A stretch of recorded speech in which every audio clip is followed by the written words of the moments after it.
Hello, everyone. Welcome to Ron Spomer Outdoors Podcast. My guest today is a seminal developer in the long-range precision rifle world.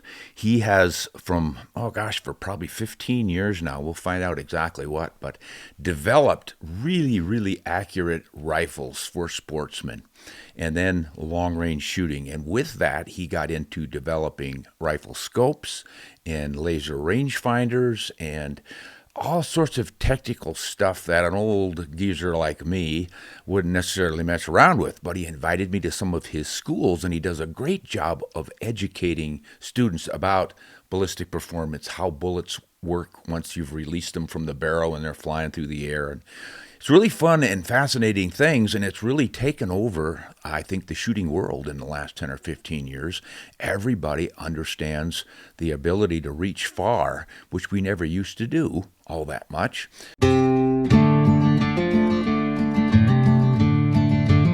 Today's guest, I'd like you to help me welcome Aaron Davidson from Gunworks. Aaron, good to have you. I am very excited for this conversation. We've known each other for a long time, and I always enjoy the time that we spend together. And the truth about podcasts, I love doing podcasts too. It's a venue for deep dive and exploration that you just don't get in marketing or even teaching environments. So I actually love podcasts. Well, that's great. Yeah, it's kind of like sitting around a campfire at the end of a day's hunt, and you have a libation, you relax, and you really can start having a good, solid conversation. So let's shoot for that. But Aaron, I think probably not everyone knows me or knows you as well as I do. Give us a little background on how you got started. Now, you're an engineer, so you're always very precise, good with math, and I think you looked at some rifles and thought, what can I do to make these rifles shoot more precisely? When I actually got turned on to guns in college. Mm-hmm. I went to college as a gearhead. I was a hot rod guy, started a family, and went to college and started learning all about engineering. So mechanical engineering track. Actually Mm-hmm. started as a double E and decided that that was not quite a good fit for me, and I went mechanical instead. Okay. The In college, the the routine that developed for me was I ran a business in the summer that did irrigation systems. I actually did sprinkler systems in residential homes and created a Okay. really cool premium business that provided a unique service for people. And because of that, I was able to be successful and build enough revenue in most summers that I could just about pay all my bills all winter. And there was a few, tight Februarys and Marches, before I got started up for the year, and I started divesting of hot rods, and I like say I sell an old Camaro for $15,000. It's like, well, I need a hobby. Why don't I go buy this Remington and a Leopold and set this rifle up? So I was Okay. starting to read the magazines. I was taking the rifle and the hand loader, and I was reading things that you were writing about, and other people um, played a part in that inspiration and appreciation for firearms. Mm-hmm. And so at the same time, I'm learning about all these physical realities of the way the world works, and at the same time, learning about rifles. And so this beautiful, kind of marriage of the reason why I want to learn is because I want to make this thing better. And Mm-hmm. learned how to reload and fed rifles and all that stuff. Came to the conclusion really quickly. You could go to the range, do your loads, go to the range, and you could get a rifle to shoot pretty precisely, or at least to its potential, very quickly. Mm-hmm. Like that science and that skill was easily acquired and developed. And it's like, okay, well, now that I can shoot a pretty good group at 100 yards, I'm a little bored with this rifle. But wait a minute, there's this target way out there. How do I hit that target? Yeah. And that's the accuracy bit. And I always love for people to understand the difference between precision and accuracy, because accuracy is actually the part that is hard, and that's what makes it interesting. And Hmm. so as I progress in my education and understanding about, the physical world, I also started to do the same thing with rifles and understanding, okay, well, if I'm going to shoot a target at that distance, I need to understand, how that bullet gets there, what's affecting that bullet, and then how can we get some predictability out of that. Hmm. And we're engineers always have these fancy calculators, at least in my class. My dad told me when he was in college that he still used slide rules, so I was pretty happy with the smart calculators that we had. You could do differential equations, you could do all sorts of cool stuff on it. And so I actually was taking some business classes, and in an entrepreneurship class, we all had to pitch a business or a product, you know. Okay. And so I pitched a little calculator tool, and I used my calculator as an example and kind of a system that I had made on to work on that calculator. I pitched a product that a consumer could use where he puts in all of his, inputs, and it would calculate what the output was so that he could adjust his rifle scope either by holding or by dialing, and he could shoot a target at that distance with predictability. And I remember the professor's like, well, that's kind of a stupid idea. If I'm shooting prairie dogs at 500, I'm just going to kind of hold up there and shoot and then make an adjustment, shoot again. I'm like, yeah, you're not getting the point. Um, and I think when I tell this story, especially today, it's very hard for a lot of people to go back and put themselves into what was the state of the art, 20, 25 years ago for long range shooting. And so I graduated in 2001. So this was probably around 2000-ish. And if you go back in time to that point, what did we have for smartphones? Nothing. We had flip Motorola's, right? Yeah.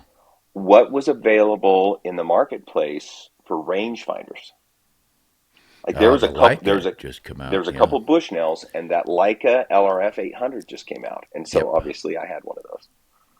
And that those products basically said, oh, now we know how far it is, and really the kind of the key that was missing was how do we calculate. And so that was where my interest actually started. It wasn't necessarily on the gun side; it was on the science behind external ballistics. Hmm. And and again, think about it. There were no calculators out there. The military was doing a product, and this was actually hard to find because it wasn't industry known. But the military had a product that they'd run on a like a PDA type platform, and they could do some calculations and solutions. But in general, the state of the art was you would create a dope card that's data on previous engagement. So you'd actually shoot and measure what the corrections are required for different distances. You'd make a table, and then you would try to collect data in different shooting environments so you had a sense of, okay, well, it's hotter today, so what do I need to do at this distance? Hmm. And so it was a very, very rudimentary, very brute force methodology. And and and then I also recognize that the environment that military operates in is completely different than the environment that hunters operate in, and the uh, cause and effect, right? The ramifications and the objectives. You know, as a hunter, like our objective should be perfect shot, first shot. We have the ability to say, no, this isn't good enough. I'm going to walk away from this. Hmm. I don't need to take this shot. Where in a military environment, totally different scenario. Yeah. So I recognize that there's a different psychology and a different outcome and different goals, for hunting versus military. And so kind of embarked on this concept of, well, how should it work for hunters? And it essentially developed like kind of an own ethos methodology essentially for that system for hunting. And I got out of college could not bring myself to take a engineering desk job. I had a couple options and just chose not to do it. Some financial reasons, some just absolutely terrified of having a job and working for somebody. I know that feeling. Yeah, so I did my construction business for a couple years out of college and built enough of a nest egg that I'm like, okay, I can do this, and kind of put the business plan together and started it. That was 20 years ago, Ron. I 20. started Gunworks 20 years ago. Yeah, I was thinking 15, but now when you got started, was it mostly to make precision rifles, or did you get into optics right away? I thought you were just going for the really precision rifles. No, actually, the whole concept of Gunworks, as it stands today, as this comprehensive shooting system, was envisioned and implemented to the best that we could at that time. So Mm-hmm. there was a rifle. Applied my engineering understanding to the way a rifle stock should be designed. We designed a rifle stock. We sourced an action and barrel. Kind of put that package together. And then at the same time, and this was all in 2005, I was assembling kind of the resources and program. At the same time, I contacted a manufacturer in Japan called Light Optic Works. They were making product for Night Force, making product for Bushnell, some other manufacturers, and said, I would like to do a rifle scope that can be a part of this system. And we put a rifle scope company together at the same time. I say I did this. And then I kind of got all those things coming together, worked on our first ballistic solver that year. And the ballistic solver was focused on generating the data to laser mark on a turret. And so what we would do as the Gunworks product was a rifle system with ammunition, all of the and a rifle scope, and all of the shooting and data collection done so that we could do a true ballistic coefficient, kind of a tuned data profile for Mm-hmm. the system, and then we would mark the turret in yards for the customer. And at that time, we realized that the weakness in the ballistic turret is it's set for horizontal fire and a set of shooting conditions, pressure, temperature, that kind of gives you some limits. Yeah. But 500-600 yards, like, it's money. Mm-hmm. And so in the early classes, we started our long range hunting education track in 2007. We would teach people a few quick rule of thumb to correct for air density and some rule of thumbs to correct for incline. Mm-hmm. And in the end, we had filed a patent on our ballistic turret that had yards and a wind hold on it. So we kind of were trying to accomplish some wind hold systems as well. And then we started working on the ballistics for a rangefinder that could correct for those conditions. And that product we launched in 2011. We actually launched the first rangefinder with a real-time ballistic solver in it. We called it the G2, G7 BR2 is what that one was called. And so in 2011, we actually had that complete system. Prior to 11, it was the rifle system, and you had to use a rangefinder and then do some adjustments manually for air density and incline. Mm-hmm. But like, it immediately doubled everybody's effective range. Like, the best that you could do with a Bansner or a Jarrett was, maybe you're holding to the, top of your bottom post at 400 yards, it's like, so a 400-yard shot was like really sending it out there with the current state of the art. Yeah. And we gave all of these guys access to literally this turnkey capability that was just so amazing. Yeah, that's what I noticed when I was with you the first time at one of your schools, and you were actually doing the teaching, and I did a wonderful job of it. You were just spot on. I was up on the ballistics pretty well, and I knew what you were talking about in most cases, and it was all. I was just confirming this guy knows what he's talking about. So then when you put us out on the range and we did some basic shooting, things were dialing and working just the way they should have. And then we went up in the high country and did some really long stuff. And I couldn't believe you guys. You were telling me, hey, you want to shoot that target? What target? No, way out there. It was 1,200 yards. Maybe it was 1,250, but it was ridiculous. I'd never shot past 600. I remember shooting a Jarrett rifle with Kenny at his place years before, and we went to 600, and I thought it was insane. And here you were with your guys saying, no, you're going to hit this target. Just follow what you're describing right here. Used your system, dialed everything up, had your guys helping coach me with the wind. That's always the biggest part. And they said, okay, there's your shot, send it. And I think I shot a 3-inch group at 1,200 yards or something like that. It was just insane. I was just dumbfounded that this was even possible. And that's what opened my eyes to the whole potential. And then you went on from that system to make it even more elaborate, more easily attainable, and you were just selling these systems as you just described. You got the rifle, the scope, the solver, the ammunition. You had everything tuned. It was a turnkey operation. And you no longer had to go through the struggles we used to go through of getting all that stuff matched up.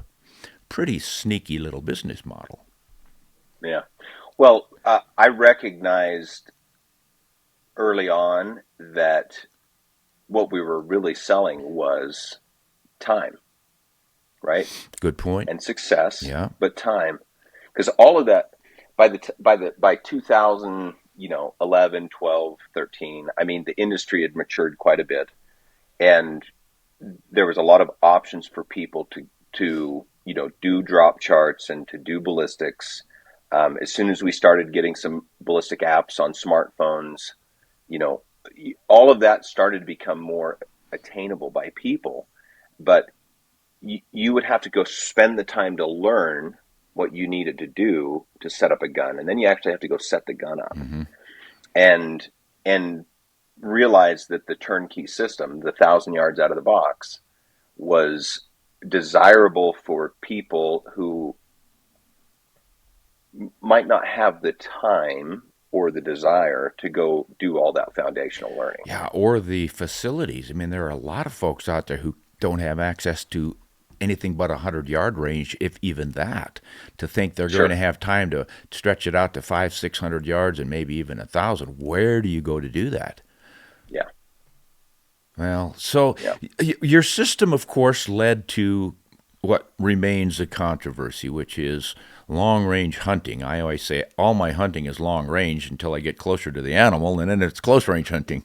It's the shooting what we're referencing, long-range shooting while hunting.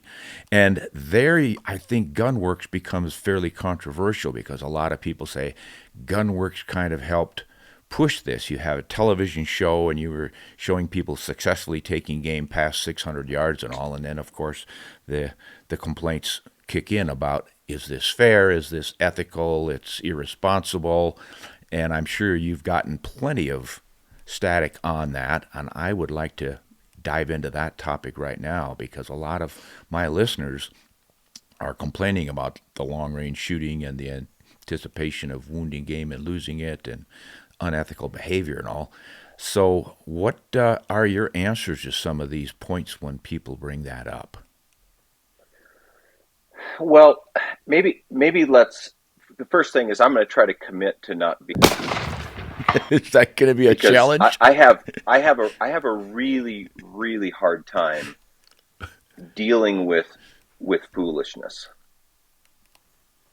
Right? I don't get along with like liberal mentalities. I just don't get it because there's no logic involved. Okay. So maybe we just break it down in terms of some logical reframing. I like what you said. All hunting's long range until you get closer. What I really wanted to do was to help people be better shots. Mm-hmm. I grew up just sending it, right? And I can think of all sorts of stories about the way people hunted. One of my favorite stories is this giant Chadwick ram. If you come to Cody ever, you get a chance to go through the museum. Back in the old days, before they remodeled the Firearms Museum, there was a little display in there for the Boone and Crockett Museum, basically, and there was the Chadwick Ram was on display there, and there was a nice little story about that. Mm-hmm. And the guy that took that Ram was an engineer. Funny, but he was an engineer and actually liked to shoot at distance. And they didn't have rangefinders back then. And basically, he just walked a shot in and finally clipped that Ram. And then you go back to the guys that I was reading as I was getting into guns, and one of them was Elmer Keith. Mm-hmm. He would send some lead, right? Oh yeah. Great stories. Like, go read that story about him as a packer up in Yukon. I think it was Yukon. Might have been BC, but basically, he's up there as a packer. He gets a chance to go, shoot a sheep, and like he shot a sheep way out there. He used to file the tips off of some of those hard Remington core locks to try to get him to expand better at distance, and to perform at lower impact velocities. And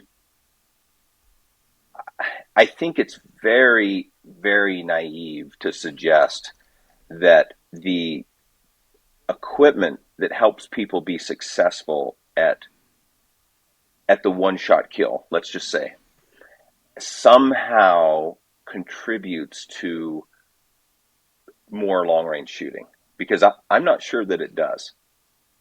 I think all it does is it increases effectiveness. And truthfully, if you really want to dive into the psychology, I actually think the more equipment and knowledge and experience you acquire, the more situations you're able to walk away from.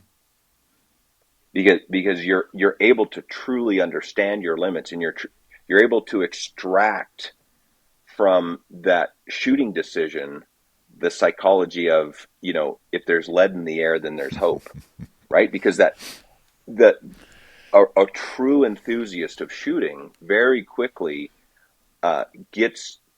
puts on a pedestal the ability to make a one-shot kill. Yeah, that becomes the ultimate measure of your capability and success. But back in the day, going back to Elmer Keith and O'Connor to a pretty significant degree, they would launch these 600-yard shots with a hope and a prayer. I mean, they had a fair idea of how much drop they were going to have at distances, but they didn't know the distance.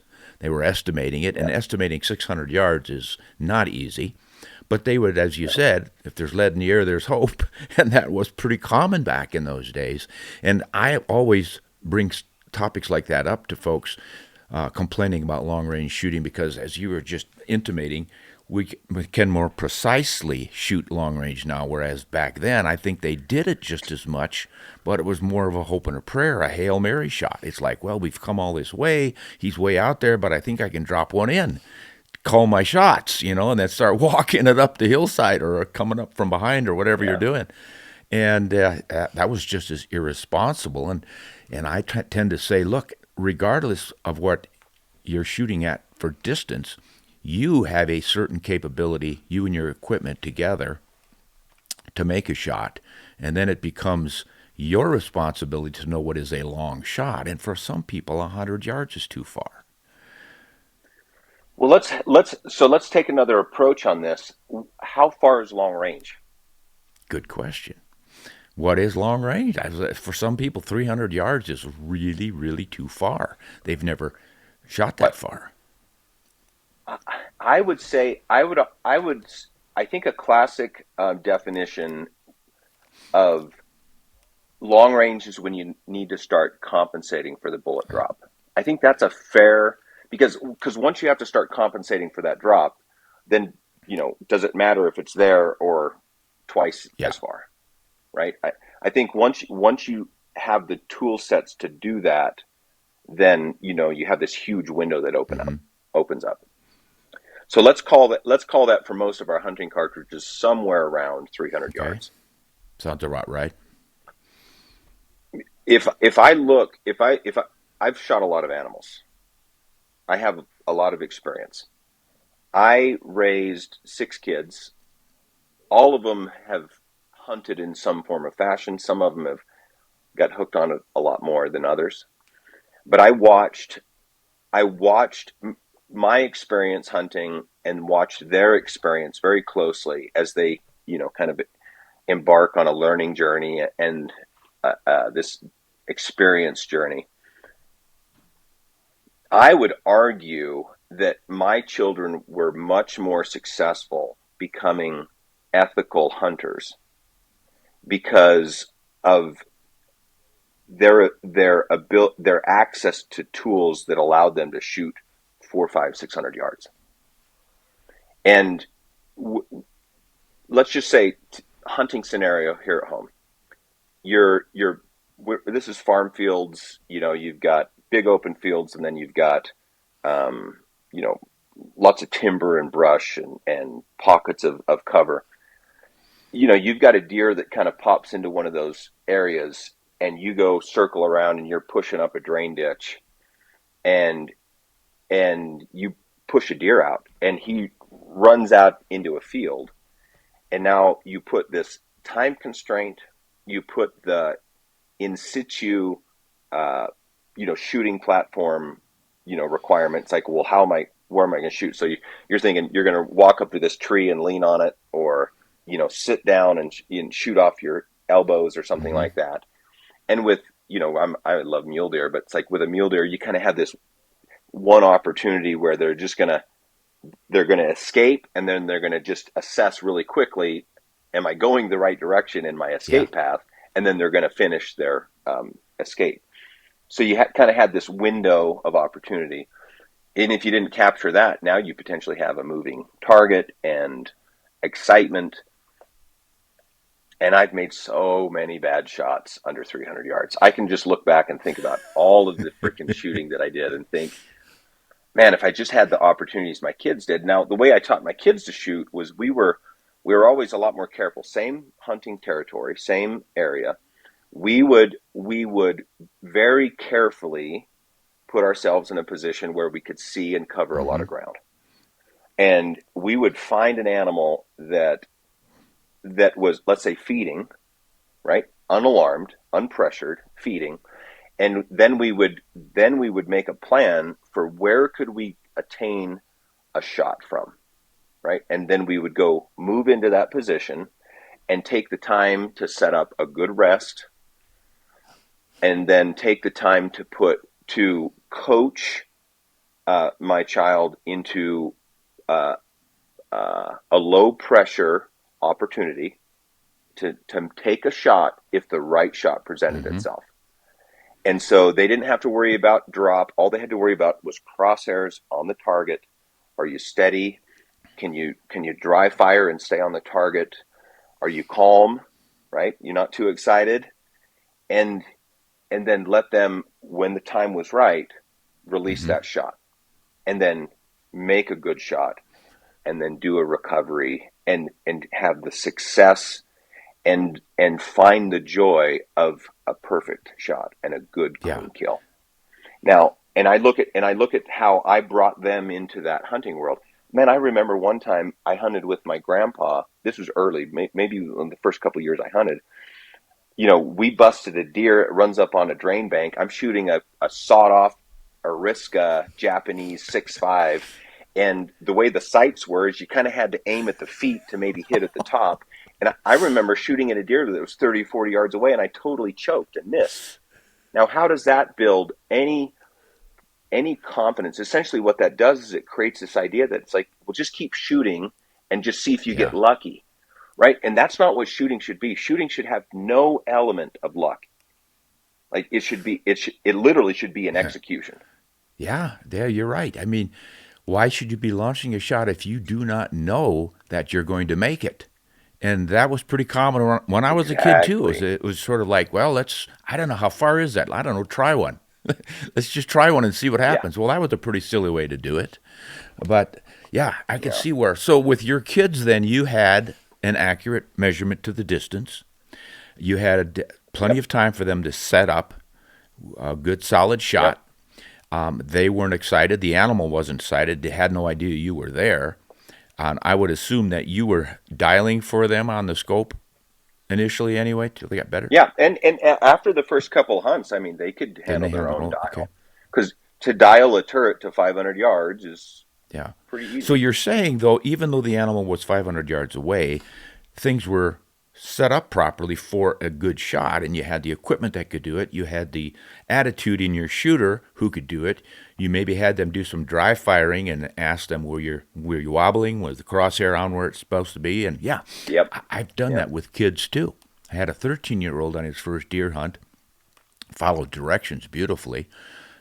We crawled up, and the deer was 300 yards away across the canyon. We'd done quite a bit of stalking up to that point, and this was the end of the road. Well, should we let this kid shoot a 320-yard shot at a whitetail for his first deer? So I had him dry fire, explained where he needed to make his holds and everything, and he was just as steady as a rock, and that rifle went click, and I didn't see any movement at all. And I said, where was the crosshair when it broke? And he said, right where it was supposed to be. And I said, well, you want to try one? Put one in, and he killed that heart shot, that deer at 320 yards. Yep. Came back and told his Yep. dad what he had done, and his dad was flabbergasted because he'd never shot anything further Yeah. than about 150 yards. But it can be done. But what about time of flight? That's kind of the nub, I think, for a lot of us. If it takes that bullet so long to get to the animal that the animal has time, even though it doesn't know that shot's coming, it just happens to want to take a step forward for that next bite. How do we accommodate that? Well, all of hunting is a learning journey, right? I mean, did you have a mentor that showed you how to hunt elk, or did you just Had have to to go go learn. learn? Yeah. So lots of disheartening miles, I'm assuming. A few, That was my yeah, more than a few. that was my Yeah, experience hunting. we learned to appreciate the gravity of the situation. Yeah. It is actually a really big challenge, and it's one of the areas that I see a lot of mistakes made, in my opinion, in shooting. And the truth is, if you just pay attention, just a little bit of attention to Mm-hmm. animal behavior, you can understand the Yeah. right time to shoot. And I think I let's say I've got a Gunworks rifle system. It's turnkey. It's ready to go. I've shot it. I know how it works. I know that it's zeroed for me. Everything's there. What is left for in skill set for the hunter to develop and to learn so that he can master that Mm-hmm. shooting craft? Like, he's got to know how to manage his equipment, right? He's got to understand how to get the rifle set up and steady. There's some learning curve there. There's some intelligence you can apply to, choosing a platform, how to run a bipod, even just the act of adding a rear bag. It's like, those are very basic techniques that you need to learn. You need to understand how to get a good range, right? Rangefinders give you a number, but the number doesn't necessarily mean that Mm-hmm. it's there. But those are skills that can be learned very quickly. They're, a novice at our shooting school is going to pick those skills up before the end of day one, and they're going to be 90% effective. I think one of the greatest skills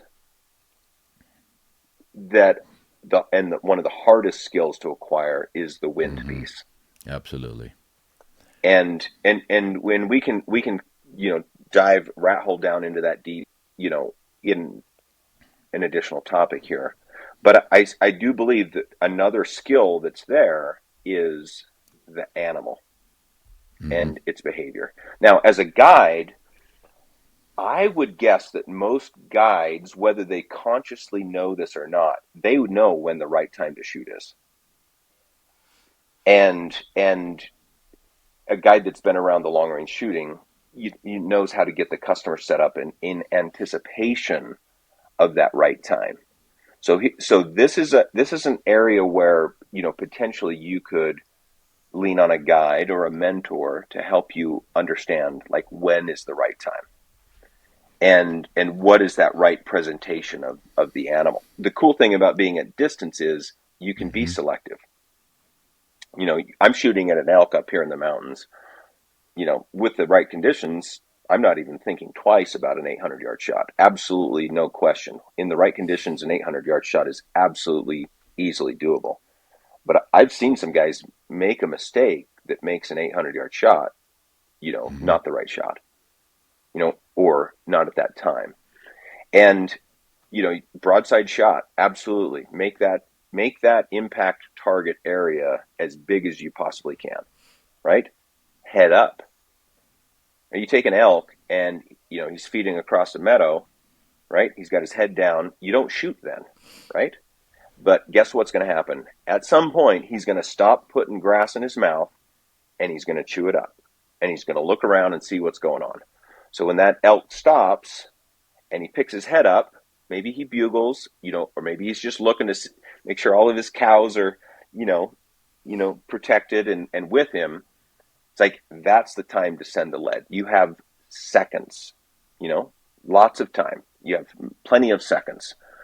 The problem that I see is if you haven't mastered the skill to set up and you're not ready to execute that shot, now you're behind. And now you see that animal's broadside and it's like, oh, he's standing still. Oh, well, maybe I should think about shooting. Well, I'm not quite steady. Let me get adjusted. And then they try to grab that shot right at the end instead of waiting for the next cycle, because there's a really good chance that cycle comes again.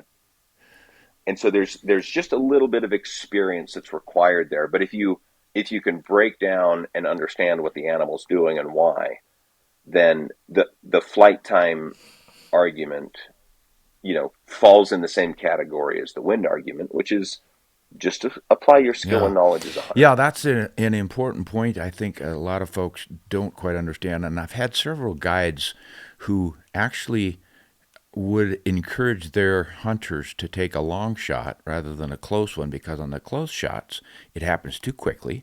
They don't have time to get properly set up. They might get so excited that they're going to have buck fever. And if that animal is farther away and it doesn't know you're around, you've got time to calm down. And you study the situation. Yeah. So, there's a lot more to it than the simplistic. You're absolutely wrong if you shoot any farther than 300 yards because bullet time of flight, the animal could move. But if you do know your animal's behavior, and just what you said, when they're feeding, their heads down, they could almost at any instant take a step forward to that next nice piece of alfalfa, whatever they're nibbling on. But when they throw their head up to, any problems around in the neighborhood right now? Okay, coast looks clear. That's when they're standing for several seconds, and you can send it. Yeah, if you understand. Well, let me tell you a story, and then I'm going to throw some controversy out here. All right, so when we went to the Hunt Expo in Utah, first trade show, 2007. I think we shipped our first systems, fulfilled our first orders in April of 2007. So this was a year in. We were building some product. We hadn't yet delivered product, and we go to our first trade show, and we were selling some stuff. They made some great contacts and friends, but one of them was Wade and Sean Schultz. They're a young, they were my age of guys. They were guiding very, very exceptional hunters, and they were working for a company called Western Lands Hunting, and among other places. But that was a 250,000 acres, up near Evanston in Utah, but near Evanston, with kind of one of those managed Utah properties. And they were shooting some giant deer, like big deer. Maybe, I don't know if it was ever as many as 10, but high single digit numbers of 200-inch type bucks, just giant deer. And a really nice high-end place to go hunt. So they have these high-end customers. And they used to film them, right, and do videos. And so you can go dig up some old DVD videos, maybe find some online. But I'm going to describe the typical hunting scenario. So they up in these big, huge mountain bowls, sagebrush, brushy stuff, whatever. So they glass a deer up, big deer, like the kind of deer that just inspires all sorts of envy and desire in every one of us hunters, right? That makes your heart go flip flop. And so when that would happen, they're like, okay, we got to kill this deer. So the guide starts for the deer, hunters, right behind him. Hunters, here's the typical hunting rifle of that late 90s. I need to be able to shoot everything. He's got him a 3378 Weatherby, right? And he's got some scope on there. Maybe it's got some stadia in it, right? So they just go. They're straight at this deer, and the deer's out feeding, and so they go and they try to get close. They're kind of out in the open, in the brush, and they get closer, closer, closer, and then maybe they're 200, 250 yards, and then now the deer's aware, and now they have seconds to take a shot, and the guy throws up the gun, and maybe he's thinking he's got to correct a little bit, so he holds a little different. He sends lead and he misses, and now the deer's going, and he just starts shooting and dumps a whole magazine out and throws a couple more in, and the deer stops, and maybe he kills it, maybe he doesn't, and they have to go repeat the cycle again and again. Yeah, in the meantime, he shot 5 or 6 shots out of a 3378 Weatherby. And when Wade and Sean were there, they were really excited about the potential of what our product was. Now, could it work or not? It's a different story. But we went and did our first shooting school up there on that ranch in 2007, and we had a bevy of 6.5 284s. When I launched the company, we did 6.5 284 and we did 7 Rem Mag.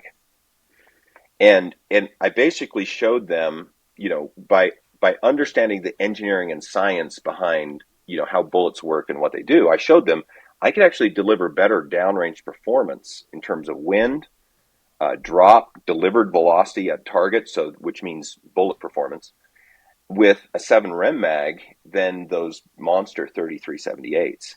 And then we sat there and watched the clients shoot them, and they're not scared of the guns, and they can shoot all day, and all these beautiful things that happen when you make a intelligent choice for cartridge selection.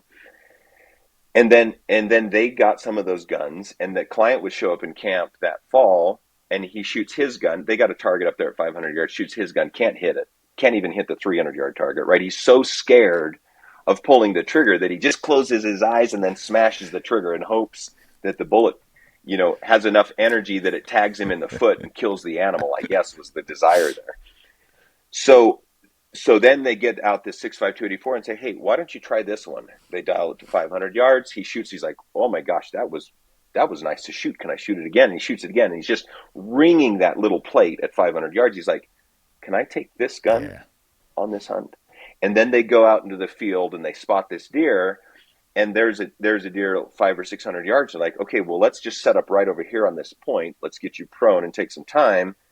And they do that, and then wait for a broadside shot, and they pull the trigger, and there's a dead deer. And now they've got 1 day of hunting or 2 days of hunting, right? Instead of a week of beating your head against the wall, trying to somehow get close enough that the stupid client magically or luckily freaking gets enough meat that it kills the animal, right? So that their whole hunting operation was revolutionized by that quick adoption into that product. And that client, guess what that client did? He's like, well, I got to have a gun like this. And he would buy a gun. So let's just talk about the ethics involved here. Like, anybody that tries to make an argument that longer shot was unethical, I think is an idiot. I think the real ethical argument is, how could a company put a product out there that is so antithetical to good riflemanship that the people using the product are less likely to be successful? And that the 3378 to me is the exactly that. There's no reason for that type of recoil ever. And for a company to push it and sell it, and for a customer to take that into the field, like, to me, that's the most unethical freaking series of choices that possibly exist. I think that's unethical. Yeah, that's interesting. Now, nobody's going to take that position and idea, right? Because they're all concerned about a distance and not about a hit probability and likelihood of the perfect one-shot kill, which should be the sole goal. It should have nothing to do with distance. It's all about, have you done everything in your power and control to ensure the success of that shot? And are you taking a shot that you have a high degree of confidence in? And what is that confidence based on? Marketing material or actual shooting experience and skill set? And in the 20th century, our solution to needing to reach a little farther and being successful was to go magnum, magnum, Magnum. You had to go faster and faster, and a lot of people equated that with power. You've got to have maximum knockdown power. And most of that maximum knockdown power was knocking the sense out of the guy behind the gun. It wasn't all that effective out there because of what you just said. You shoot a 3378. Most guys don't shoot it enough to learn to handle the recoil and shoot well, so they resist even pulling the trigger until that big buck's in front of them. So then you combine the two. You've got the buck fever because of the size of your animal, and you're too excited about him getting away. You're going to shoot, and then in the back of your mind, you're going, this thing's going to kick, and I'm going to close my eyes so I don't feel, oh boy. Yeah, I had never thought of that as being irresponsible to be selling a product like that, telling people you're going to have enough knockdown power to kill that deer and that elk and that elephant or anything you shoot at with this big baby. And it shoots really far because it's a 378 with a 30 caliber bullet on it. Yeah, that's the ticket for you, buddy. And I hear this so often from outfitters in the West that guys show up with their Super Magnum. That's the old story. For as long as I can remember, when I was a kid, same thing. They'd rather have you show up with a 270 or a 243 than a 300 Win Mag. Back in those days, that was the big one, or a 300 Weatherby Mag was worse. And I saw it many a time in camp. Some guy would show up with a big 300 Weatherby Magnum or something equivalent, and they couldn't shoot because they were afraid of it. But I hadn't thought of that as being irresponsible, unethical sort of behavior. But it really was. Yeah. Well, to each his own, right? I think the really interesting thing is we try to dive into the psychology of why some person in the United States, with the Constitution and the belief system that we have, can somehow decide that they have the right to tell me what to do, that they have the right to impose their moral standards on me. I think this really gets to the crux of why we have a problem in a controversy. Because if you, Ron Spomer, say, you know what, I only feel comfortable shooting at 400 yards. This is how I'm going to approach, my hunting experiences, and this is why I choose these set of behaviors. That's the right way to be. But as soon as Ron Spomer says, because I have this belief system based on my experience and criteria, that my belief system should apply to Aaron Davidson.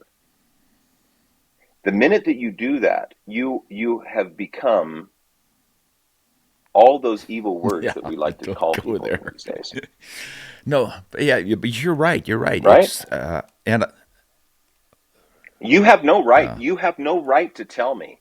You, Ron Spomer, have no right to tell me that. And I am indignant if you try to impose your will and your moral code on me. And here's the slippery slope. The minute that we as a group of hunters or residents of a state subject to its rules and laws, the minute that we succumb and we allow that type of evil, I believe it's completely evil, the minute that we allow that type of evil behavior to be accepted, right? The minute that we kowtow and allow that to happen, we essentially, I think we are dooming our country and we're dooming our sport, because the trend doesn't stop at 100 yards or 500 yards or 400 yards. The trend only stops when the people who feel justified in imposing their moral standards on the rest of us, right, or are useful idiots that are executing somebody else's agendas, it stops when those people have completely taken hunting away and removed it from the equation. You are right. Most of us never think it that way, but when you start nibbling it away, okay, we're going to stop you at 500 yards. No, it's got to be 400. No, 3. No, you have to use a bow because a rifle is unfair. You can't use a scoped rifle, for gosh sakes. That's That's not ethical. You're taking advantage of technology to take advantage of the animal. You have to use a spear, actually, because a bow, yeah, that's not fair either. No, wait a minute. You can't kill an animal, period. That's the main goal. Now, I'm not saying that hunters who say it's irresponsible to shoot at 500 yards or farther are doing that, but as you've pointed out, they're just not quite thinking it through. Why does somebody else get to Well, you have to understand. You have to understand what the concept of a useful idiot is. So this was a phrase coined by, I believe it was Stalin, and the way that was used was they have an agenda, right?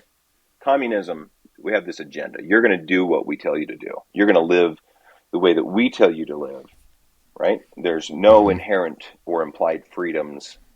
There's no reliance on the individual decision making and morality.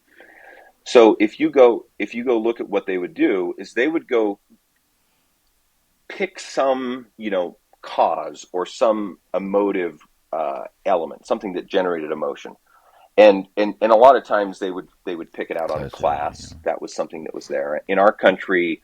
In our country, we've done a lot of that with race, but class is becoming a bigger thing now. And they would, pick the transgender thing, pick any of these little topics, and they'll basically go brainwash people into a belief system, right? And create fanatics from those people, and then basically get them to, go try to proselyte or impose that belief system on everybody else. In the meantime, what they're really trying to do is take away all of our freedoms, and they're just getting you to do that in a small way in this faction. So when I have people that approach me that are anti technology that can help us make good shots and be successful ethical hunters, right? And they want to take that product away, or they want to somehow try to impose a limitation on distance or any type of imposition that affects the way that I want to pursue my life, liberty, and happiness, right? Then I view that person, I literally view them as evil, useful idiots that don't understand, how they're being manipulated as people to impose an agenda that eventually will take all of our freedoms from us. So I view the that anti long range or anti technology, or essentially what we're saying is the imposition of individual morals across everybody's activities, right? Hmm. In other words, saying my way is the right way. I view those people as being psychologically manipulated into being essentially foot soldiers for a bigger agenda. And always in our society, I believe that bigger agenda is to take away our freedoms, right? To create a state that uh, can tell us in every aspect of our lives how we're supposed to live and how we're But supposed to while I enjoy our lives. agree at the core with what you're saying, I doubt that many of the hunters who are saying, well, it's just irresponsible to take these long range shots and we should outlaw that. I don't think they understand that or thinking that. They're trying to impose their ideas onto you. I think they honestly believe that they are looking out for the welfare of the animal and for the good of hunting at large. We want to be seen as being ethical hunters, et cetera, et cetera. So, but But the I logic doesn't hold up, probably though. not. But what I'm saying is that most of these folks are thinking they are morally right in their position. Be But look at the crazy people that think you should be able to uh, surgically mutilate children, oh right? yeah, They think that they are right, Ron, and they're just as wrong as the people that think that they're going to, save the animals by taking away laser rangefinders. It's asinine thinking, and it actually is. It's the complete opposite. It's going to have the complete opposite effect of what their stated purpose is. Now, truthfully, they're being manipulated by other people, and they're saying this thing. It's like it's for the animals, but what's really happening is a different agenda. So if you look at a state legislature, or a game agency that's funded by license sales, Hmm. their motivation is to sell more Yeah. licenses, right? Because if they sell more licenses, they get a new fancy building, an office to work in. They get new trucks every 2 years. If they sell less licenses, now where's their budget come from? If you, as a hunter, are 100% successful when you go in the field, you're not their favorite hunter. If you're one of those hunters that can't hit the broadside of a barn because you don't have the technology and the skills and the training and the ethos of the perfect shot, that's their perfect hunter. And essentially, what they're selling you every year for a hunting license is technically a hiking license. And if you're one of those hunters that's out there for the experience, it's like, why don't you just stop buying hunting licenses and just go for a hike? Right? It's like, do that. If you're out there to commune with the wild and you're not out there to kill and put meat in the freezer, then just go for a hike and let the rest of us who are men and alphas and are driven to success and perfection, let us be the So ones when that it are out comes to there fish doing and the game hunting and killing. agencies and telling you what you can and can't do, regulations like you've got to, you're in a straight wall state only, or you've got to use shotgun slugs only in our state, or you cannot hunt a deer with a 22 caliber of any kind. It has to be at least a 25 or a 27 or whatever. Where do you think the line needs to be drawn on what they should be telling hunters we can or cannot do for ethical behavior? What are they supposed to do? Like what if we just had to redesign their functions from the very beginning? What would we say their North Star is as a game agency? I've always thought and been taught that fish and game agencies are there to protect the resource, enhance the resource for the public. So wildlife in North America belongs to all the citizens. It's not privately owned. Some agency or some arm of culture has to make sure that one or 10 individuals are not taking more than their fair share. It starts to get in a little bit into the. Don't, be careful with Yeah, fair I know. share, We're right? getting a little bit into socialism stuff here. But if it is common property owned equally by all of us, how do you equitably distribute that?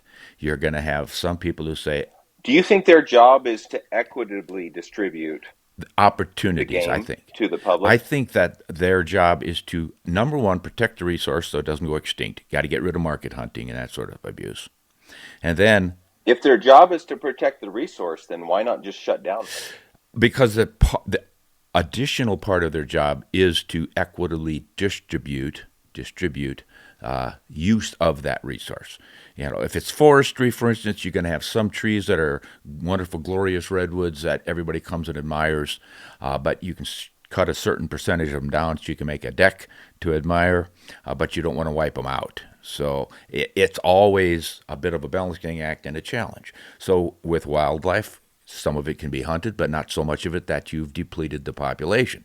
So if your land base can hold 3,000 elk, rising and falling with the seasons and reproduction and all, but if you can hunt a certain percentage of that herd every year without depleting it, that's how you would determine your season dates and all the different things to get that harvest done. You can't allow one individual to go out and shoot 30 elk and somebody else doesn't get any elk, so now you're going to have to distribute the licenses or the tags, and then you get all the mess we have now with applying for a tag and getting a preference point, and you get one tag in a lifetime. That has to do with relative abundance, supply and demand issues, complicated stuff. But at its core, I think our fish and game agencies are people that you and I have hired, paid for from our license and tag fees, and excise taxes on firearms and such to manage that resource for all of us, hoping that we all get an equal shot at it. Now, the individual hunter who's got more energy and gets out more and does more on his own to achieve success will certainly get more game, but I think his opportunity to go should be the same whether he's good or bad at being a hunter. He should have equal opportunity to draw that tag. What do you think so far? Yeah, you study people and motivations. People will behave according to the incentive structures that are created. So I think it's very interesting. I actually believe that while it's wonderful to have an elk in the mountains because they're beautiful, I think hunters are the conservationists that are responsible for preserving the wildlife that we have that is consumable. And Hmm. and I would make a strong argument that we are the ones that have the right to access that resource. So if we Hmm. can get past that step, then I would say that the game agency's mandate is is to make sure that we balance the take, right, what we harvest, Right. with the overall objectives of the managing the herds for maximizing the take. Yeah, I would say sustainable management. Yeah. If you can sustain that base population at a healthy level, whether it's elk, mule deer, pronghorn, sage grouse, whatever, that's kind of the core of it. So if they can determine that, look, we could take 10% of the population off every year. So that's how we will determine how many hunters get to go based on their success rate averages and all this complicated stuff they do. That seems fair to me. Yeah, but then yeah, yeah, the problem with all of this game management things is that it's mostly people management. You've got to manage what humans do that impact the wildlife resource. And while it's pretty easy to say you can only have 10 tags for this unit this year, it's pretty hard to say you can't build 100 more suburban homes out in the elk wintering range. That happens all the time, and the anti-hunters never complain about it. Nobody really complains about it because that's progress. But that's why our herds are dwindling. That's why the mule deer population is falling. That's why all of this stuff happens. More highways, more houses, more shopping malls. Habitat is essential for wildlife, but our fish and game agencies don't have a heck of a lot to say about habitat. Occasionally they can pick up a chunk of ground from a willing seller or some rancher who Yeah, donates but it because again, he wants to see it I'm not and sure paid. that I agree with the game agencies being responsible for increasing the habitat. Like I think Mm-hmm. as soon as you scope creep like their role into that, I think it's got a lot of danger for distraction. Like their job is to Mm-hmm. basically say, hey, based on these winter conditions or based on this herd, health, here is how many animals that we should take from that herd. That literally is Yeah. their sole purpose and responsibility, in my opinion. Okay, what about willing seller? Let's say you have a big ranch and you love it and you've kids have hunted on it and you love to see all the wildlife and you've done a great job of keeping the habitat up and you've got a nice herd of mule deer and a few pronghorn and some elk on there and you see that your kids are no longer interested and if you die they're going to sell it all off and turn it into a big housing development and all that's going to be gone. So you would rather give it to Fish and Game with the stipulation that they have to manage it as open wildlife habitat forever. Is it fair for Fish and Game to get that property? Is it fair for you to sell it to them rather than some developer? I don't think the Fish and Game should have any say or any ownership of land. They're not a land agency. They shouldn't own any. Period. So if that So so what would but you? if there's a mechanism, I've seen lots of conservation easements. It's like there's Mm-hmm. mechanisms for that. There's some great tax benefits for the kids to enter a property into a conservation easement. I think some management of access is an acceptable thing, but very quickly you get into um, there's some crazy things that go on here in the state. Every ranch that has elk and deer is worth more money than a ranch that doesn't have them. Yeah. How is our Fish and Game responsible for paying damages for wildlife? I, I, You I mean I'm why? I'm flabbergasted that our Fish and Game agency would take money out of their budget and pay it to a landowner because there's elk on his property that are eating his hay. If that Yeah. landowner doesn't like the value that the elk bring to that property, he needs to go buy a ranch in Nebraska where there aren't any elk. Well, does he then have the right, since the elk, he doesn't like them on his property, can he shoot them all off? No, we own them. No, he's out. But that's Well, that. then what? If he has the portability to go move somewhere else, he can sell that ranch to somebody that actually values the wildlife, and he can go somewhere else. But why should my dollars that I spend contribute to the damages that landowner pays? Or conversely, if we want to, does that landowner give full and free and unfettered access to his land to Yeah. hit management objectives for those populations? Now, if he does, I think as a hunter, I would consider, paying some trespass fee to hunt on the right ranch. Those trespass fees can easily offset the damages that some of those animals make. But there's no reason for the Game and Fish Department to be involved in that. Their job is to say, based on the herd health, here's how many we should harvest and take. Yeah. Yeah. Then the individual landowners have to deal with whatever's going on their property. It's called capitalism. Yeah. They get the value that those animals bring to their property, right? You don't get that value without some cost. So what you're saying then is if this rancher has the elk on his property and he says, well, Fish and Game, they're eating my hay, you've got to come out here and clear them out or make compensation or something like that. You think Fish and Game shouldn't have to do that. That rancher's responsibility is to control that. But he can't kill the elk. He can chase them away. He can sell access to his land to hunters or to outfitters. And I'll bet you $100 we go up the river here to this ranch that's just got a pile of elk sitting on there. As soon as he lets people start hunting elk on his land, those elk move from that hayfield out into the hills. I will promise you. Yeah. Well, I think we've all seen that. You don't get to have your cake and eat it too.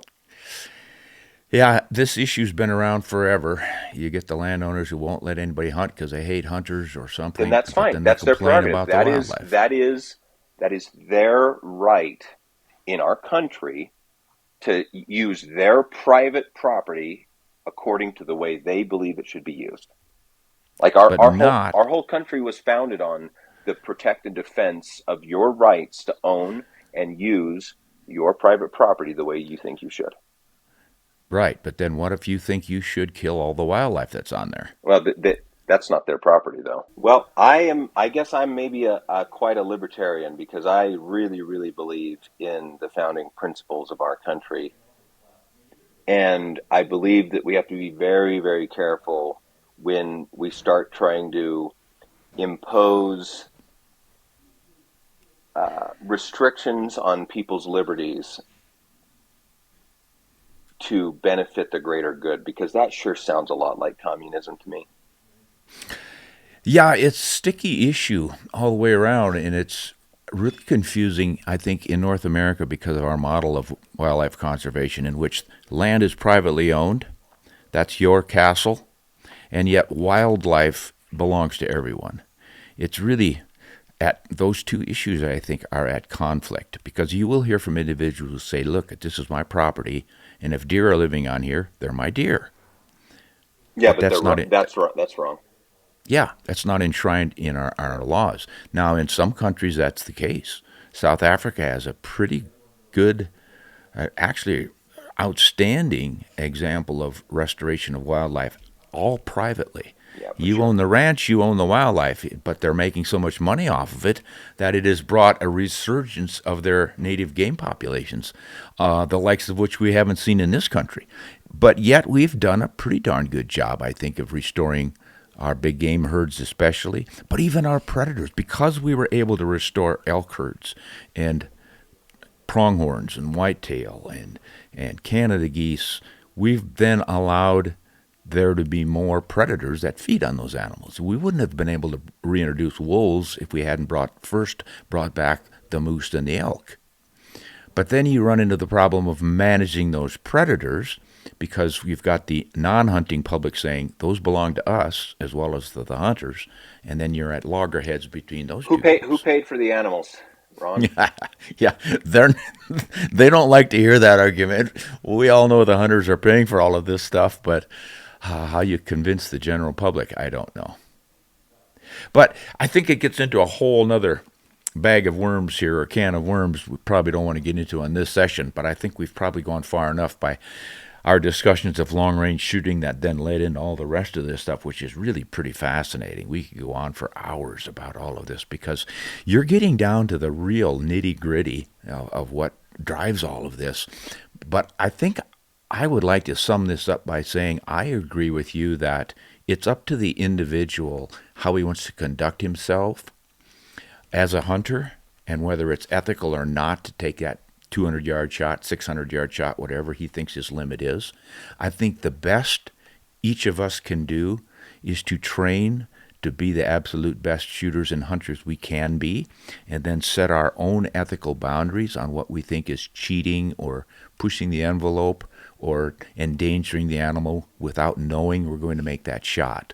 But I don't think it's fair for any of us to say, these are the absolute limits. Everybody has to use this caliber of rifle, this particular cartridge. No bows are allowed because there's too much wounding from arrows and all the rest of that. I think it's important that we understand it's not that it's not fair for them to do that. It's evil. Okay. It's not just not fair. It's actually very insidiously evil for them And to believe that they can impose their moral standards on everybody else's pursuit. And I would say what's the most important thing? Like here's the attack. It's not fair chase or it's not ethical. Well, really that's not true, because what we're really concerned about is, can we make a clean harvest? And I think 100% agreement across everybody that participates in the hunting sport would say that an ethical harvest is the ultimate outcome that we're looking for. Correct? yeah, So, as a group and as a society of people that have ascribed to this lifestyle, let's say, or this pursuit of personal development, hunting is a lot about how we develop as ourselves personally, like it's a skill set, and a lot of us approach it that way. There's a faction in our group, and it's actually very pervasive, where the goal of the pursuit, right, and the skill sets and all the development isn't about the perfect shot and the harvest. It's about the biggest bragging rights for the trophy size. And where does that come, right? It's because it gets celebrated. We have these evil organizations like Boone and Crockett Club, whose sole purpose is to celebrate the size of the animal. And it has a true hunter, a true conservationist doesn't give two shits about the score of the animal. How many of us have in our heart a desire for the score versus, right? Or which wolf do we feed? The one that wants the biggest trophy and the biggest score, or the one that's like, I want to be the perfect hunter and I want to have the perfect harvest and the perfect kill? Which wolf are we feeding? Now, I don't see anybody out there talking shit about chasing big antlers. But in my opinion, that faction of our ethos and our society, our hunting group, is actually the wrong faction. And if we want everybody to be focused on the perfect shot and celebrate the harvest and the conservation and the management, we should be talking about age. We should be talking about how well your shot was. Those are the things that we should talk about, that we should celebrate, right? We shouldn't be celebrating score. And I think that if we really want to attack this, what we have to do is celebrate the things that are the true measures and value. And celebrating score is not that. mm-hmm. So if we really want to get to it, we need to focus on the things that are really there, because nobody can make an argument against the perfect shot, because that's what we all want. We all know that that's part of our ethical value system that is very commonly and universally shared. And then if we drive down the logic of how can I be more perfect in my ability to shoot and my knowledge and skill set that can tell me when I shouldn't shoot. And that is by adopting the best equipment and the best techniques and the best methods and the best practice and the best personal skills development to achieve that. And that is real stuff. That is real logic, and it's real values in practice. yeah, And all this other shit is being driven by somebody else's agenda, whether it's to drive game agencies' budgets up so they can pay off wealthy landowners that are about elk eating their hay, or driving fancy trucks, or even worse, frickin' liberals that have captured some of these organizations that are like, well, our ultimate objective is to take away all of your hunting rights. How can we get these hunters to attack each other, and how can we start taking away smaller bits, and let's chip away at the corners until we've established the psychology that we have the power to dictate what you can do as a hunter.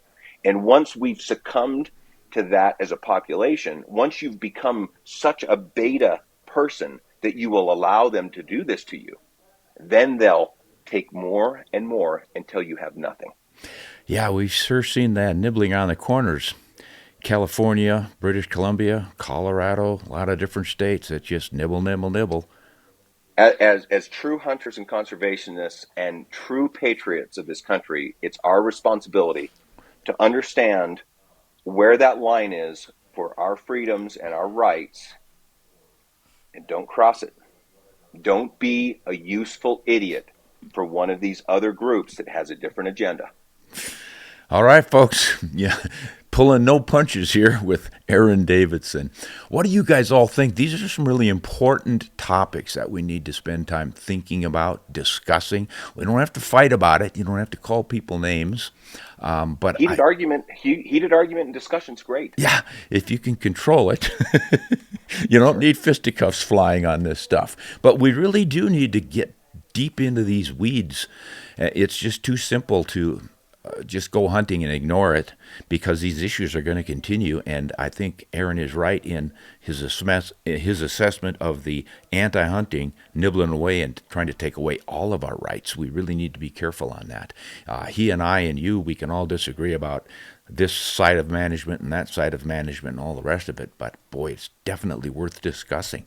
It's just too easy to get lost in the noise of all of the culture wars we have these days.